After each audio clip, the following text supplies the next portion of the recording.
This is your immigration consultant, Proscovia, Turyasiima, Nabafu.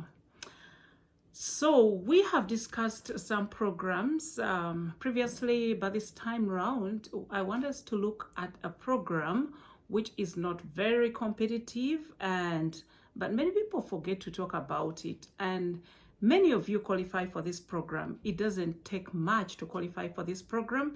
That's why I've decided to record this video specifically to this about this wonderful program. And this wonderful program is called Self-Employed Program under Immigration Programs in Canada. So what is Self-Employed Program? The Self-Employed Program allows people to immigrate to Canada permanently with their families. But for you to qualify, you must either have a business in art and culture or athletics, or you must have competed at world-class level for art and culture or athletics. So when we talk about athletics, in most cases, in Canadian immigration, that covers all the sports. For example, people who go for Olympics and chess, and there's so many, I can't, like netball, volleyball, so the list is long, but that is considered to be athletics. Then art and culture. After this presentation, before I finish this presentation, I'm going to give you a full list that is covered under this program, under art and culture plus athletics. But for now, let's talk about the eligibility. How do you become eligible for this program? Number one, you must have relevant experience. Relevant experience means at least 2 years. 2 years is what is considered relevant experience before you apply for this program. Then you must be willing and able to move to Canada and open up this business or be self-employed in Canada. By the way, the main objective for all economic immigration programs in Canada is to ensure that the immigrants establish themselves economically in Canada. So when you come under this program, then you must be able to set up the program, the business in Canada, and continue operating as a self-employed person. Then you must be able to meet the program selection criteria. We shall talk more about our selection criteria later. And like I said, just to give you a slight hint, selection criteria, they'll talk about the points, the maximum points you're supposed to get in order to apply for this. And it's different from express entry. It's different from federal skilled worker, because for it, you will first qualify to be a federal skilled worker under federal skilled worker program before you apply for express entry. The good news is this program has no express entry. There is no pool of candidates. When you qualify for it, then we put together your application and we send your PR application. Then you must be able to meet the medical, security, and other conditions. Those will be counted under inadmissibility.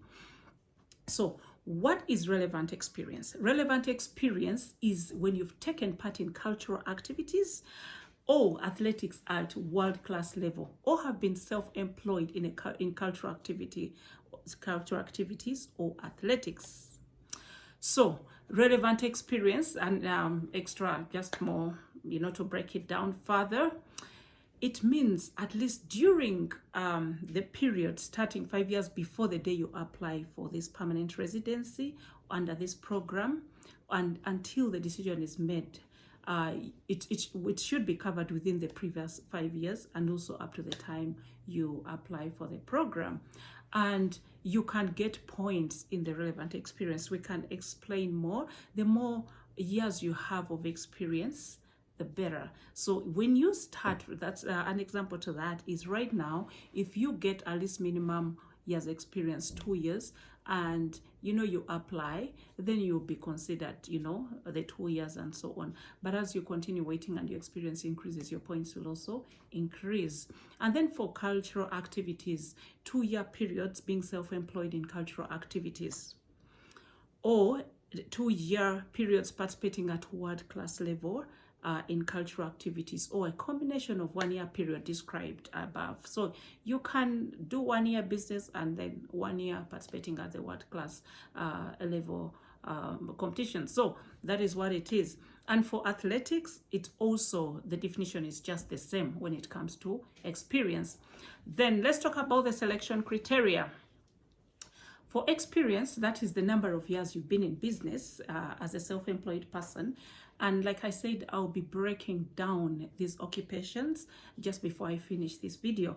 So if you have 2 years of experience in this business, it's going to give you 20 points. If you have 3 years, it's going to give you 25 points.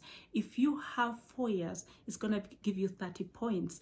And if you have 5 years and above, it's going to give you 35 points. By the way, the minimum points for you to qualify for this program is just 35 points. So just imagine, if you already have 5 years of experience, then you have the 35 points. However, there's also eligibility. Definitely, you have to do language test. So that will be counted, towards your eligibility. And you have to be able to speak in English or French, being the official languages in Canada. Then they'll also give you points on your education. So if you have PhD or Masters, they'll give you maximum points, and that is 25 points. If you have 2 or more degrees, it's going to give you 22 points. And then if you have 3-year certificate or degree or diploma, and your years of education are about 14 years, you are gonna get 22 points. And if you have 2 or more diplomas, but you have like 15 years of study, it's gonna give you 25 points. And if you have 13 years of study, it's gonna be 15 points. And a diploma of 2 years is gonna be 13 points. A 1 year certificate or diploma, it's gonna give you 12 points. And even high school, you can qualify for this program, but it will only give you 5 points.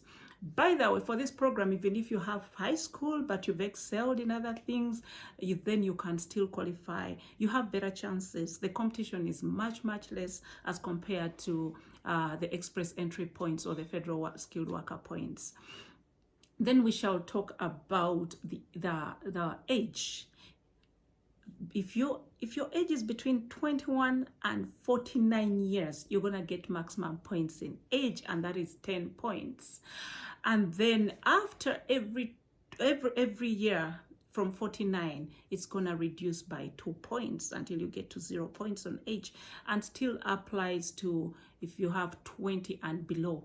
Each year before 20, you're gonna get 21 and below, you're gonna get 2 points off from 10. Then it will go to 8, and then it will go to 6, like that, until you get to 0 points. Then there is also the factor of a language. Languages, it'll also give you points if you're very good in French or English. And the good news is both languages are assessed equally. They have an equal weight in Canada. Like I said, Canada has 2 official languages, English and French. So whichever language you're best at in, it's going to be considered as your first language. That is your strength in getting points. It doesn't matter. You can do the exam in French and come to Canada and decide to do a business in English, and you're focusing on English. It doesn't matter. This is about competition, and vice versa for the French and English. So there is also points on adaptability. This is a maximum of just 6 points. And so if you have, for example, a spouse who has English, who has high level of education, let's say master's and a PhD, they'll give you 5 points. And if you have relatives in Canada, 5 points. And if you've studied in Canada before, 5 points. If you've lived in Canada before, 5 points. So many points happening here. But the maximum points you can get are 6. So I see just opportunity of getting many points, though there are many opportunities of getting the points, but then the maximum is just 6. So you can easily hit those 6 points because at least 2 or 3 point issues will apply to you. However, There's an element called inadmissibility. Inadmissibility is just being inadmissible to Canada, and there are factors that may hinder you or that will lead to the refusal of your visa. However much your profile is so good, however much you've scored like towards even 100 points, some factors that affect your eligibility will make you not get a visa. So my advice is, and even if you